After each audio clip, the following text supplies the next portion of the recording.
So this is President Trump here signing the Laken Riley Act into law.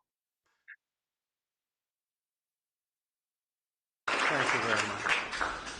Before we begin, I want to provide a brief report on the unprecedented success our country has been witnessing in recent weeks.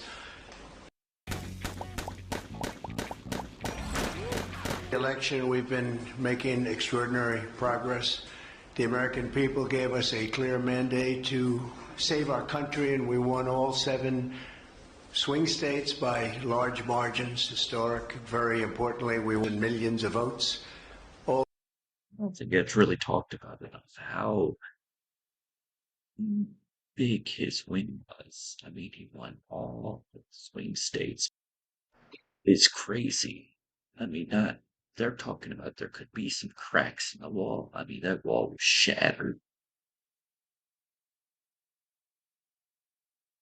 Also, all 50 states, as you know, shifted toward the Republican Party, and that's never happened before. All 50, every single one of them. In our first week in office, we set records, taking over 350 executive actions. That's not been done before.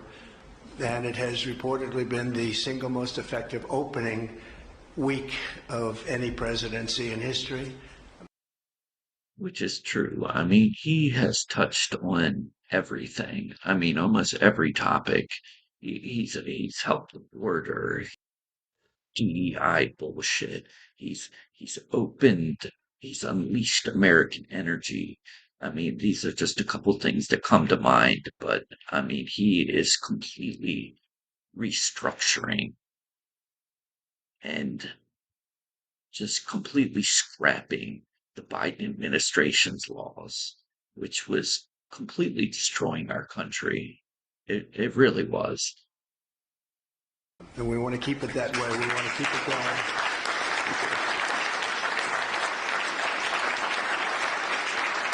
We want to keep it going. We've broken from decades of failed Washington policies and restored common sense and sanity to our government. We've unleashed American energy, and we've already achieved record low illegal immigration. As you see, there's nobody trying to get in. And that's what we've been waiting for a long time, and gotten woke ideologies out of our government and out of our military.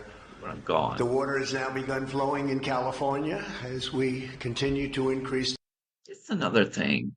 I see people commenting all the time on Facebook about Gavin Newsom and, oh, he's governor. This man is a terrible governor. I mean, he's destroyed.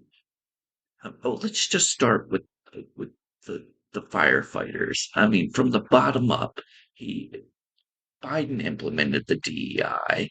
I mean, he made this fat lesbian the fire chief who said in a public video, "Oh, if I have to rescue a man from a fire, it's his fault. It's his fault that he's in the fire." I mean, talk about victim blaming. And then they flow millions of gallons of water into the ocean to save some stupid fish. I mean, you need to be saving Californians, not a stupid fish. And Trump was there as soon as he got into office, helping them with the federal permits. And Democrats have nothing but excuses in that meeting. Trump is nothing but transparent. I mean, his whole administration from the first day is transparency. The flow in coming days. Nobody's seen anything like that, and I've also taken strong action to regain control of the Washington bureaucracy.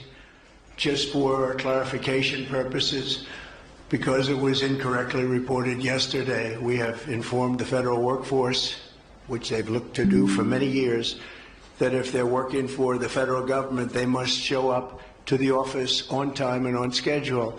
We don't want them.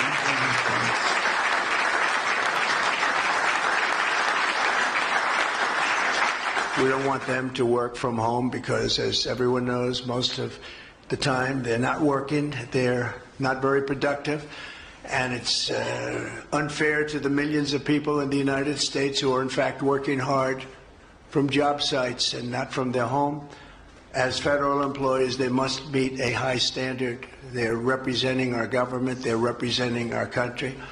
If they don't agree by February 6th to show up back to work in their office, they will be terminated, and we will therefore be downscaling our government, which is something that the last 10 presidents have tried very hard to do but failed. Most of the people we're talking about have not been going to their federal offices in many, many years, from even before COVID, but they have nevertheless. Anyway, guys, what do you think about this?